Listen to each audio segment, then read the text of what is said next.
হুদ, যদি সত্যি হও তবে আনো তোমার শাস্তি। আকাশ তখন নীরব।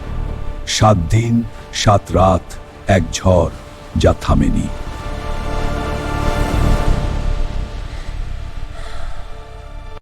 এটি ছিল না সাধারণ বাতাস, এটি ছিল আল্লাহর প্রেরিত আয়াব।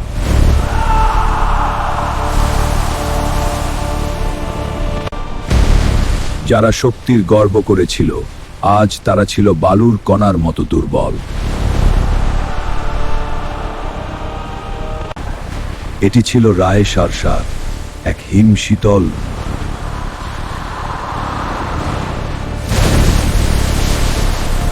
হযরত হুদ আলাইহিস সালাম বারবার বললেন, আল্লাহর পথে ফিরে আসুন, কিন্তু কেউ শোনেনি। আল্লাহর পথে ফিরে আসুন। বারবার ডাক দিলেও তারা শোনেনি। যুদ্ধ এবং শাস্তি নেমে আসছে।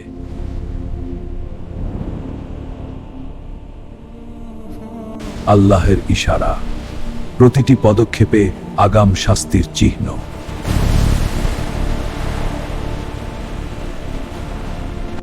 মানুষ আল্লাহর ডাককে উপেক্ষা করছিল, অন্যায়ের মধ্যে ডুবে যাচ্ছিল।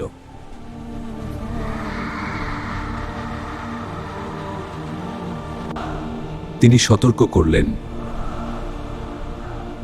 কিন্তু তারা অবিশ্বাস হারাল।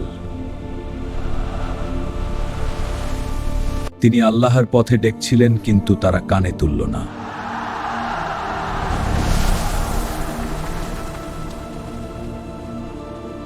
মানুষ অবিশ্বাসী, তাদের চোখে অজানা ভয়, কিন্তু কেউ ভাবেনি আল্লাহের ইশারা। যেখানে নৈতিকতা হারিয়েছে, সেখানে শাস্তির আগমন অনিবার্য।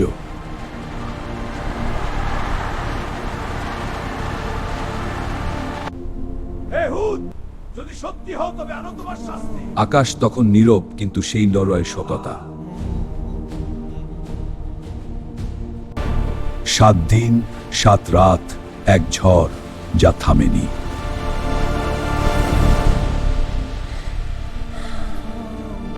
এটি ছিল না সাধারণ বাতাস, এটি ছিল আল্লাহর প্রেরিত আয়াব।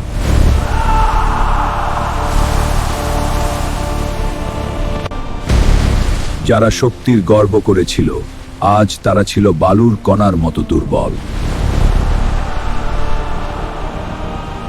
শুধু রইল তারা, যারা বিশ্বাস করেছিল, এবং ধ্বংস হলো সেই জাতি যারা সতর্কবার্তা উপেক্ষা করেছিল। আমি তোমাদের শত্রু নই।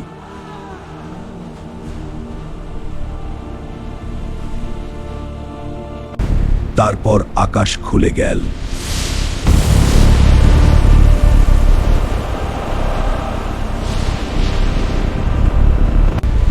তারপর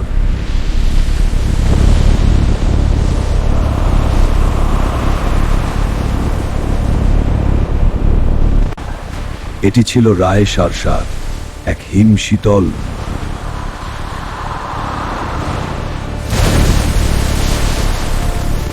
তারা বলেছিল, আমাদের চেয়ে শক্তিশালী কে?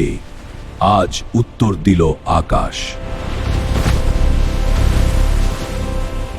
যে শহর একদিন গর্বে উঁচু ছিল, আজ তা শুধু ইতিহাসের ধুলো।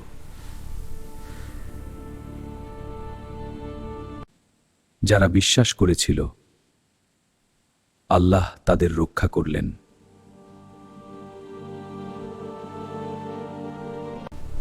তারা বলেছিল, আমাদের চেয়ে শক্তিশালী কে? আজ উত্তর ছিল নীরবতা।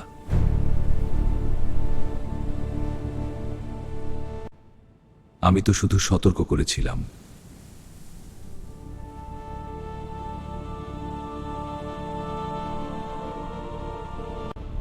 প্রত্যেক জাতির জন্য থাকে এক সতর্কবার্তা, আর প্রত্যেক অস্বীকারের জন্য থাকে এক পরিণতি।